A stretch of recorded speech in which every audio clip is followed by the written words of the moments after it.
बुलेटिनच्या सुरुवातीलाच महत्त्वाची बातमी। जमीन घोटाळा प्रकरणामध्ये अखेर गुन्हा दाखल झालाय, पण त्याच्यामध्ये पार्थ पवारांचं मात्र नाव नाहीये। शासनाची मुद्रांक शुल्क फसवणूक केल्या प्रकरणामध्ये हा गुन्हा दाखल झालाय। शीतल तेजवानी, रवींद्र तारू आणि दिग्विजय पाटील यांच्या विरोधात गुन्हा दाखल झाल्याची माहिती मिळते।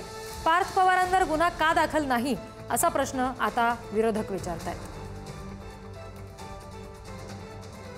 जे गुन्हे दाखल झाले ते दिग्विजय पाटील, सब रजिस्ट्रार तारू आणि शीतल तेजवानी या तिघावर हे सगळे गुन्हे दाखल झाले।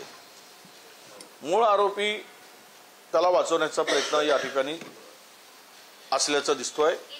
त्याला राजकीय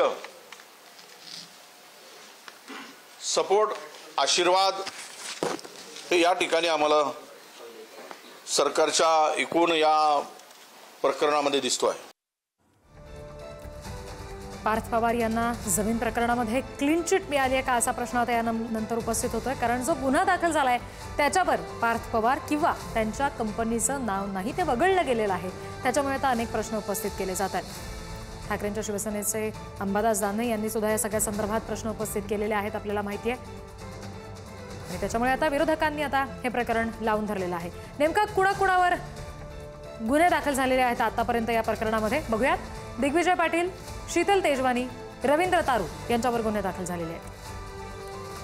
दिग्विजय पाटील हे यातले पार्थ पवार यांचे मामे भाऊ आहेत, तर शीतल तेजवानी या पॉवर ऑफ अटर्नी आहेत।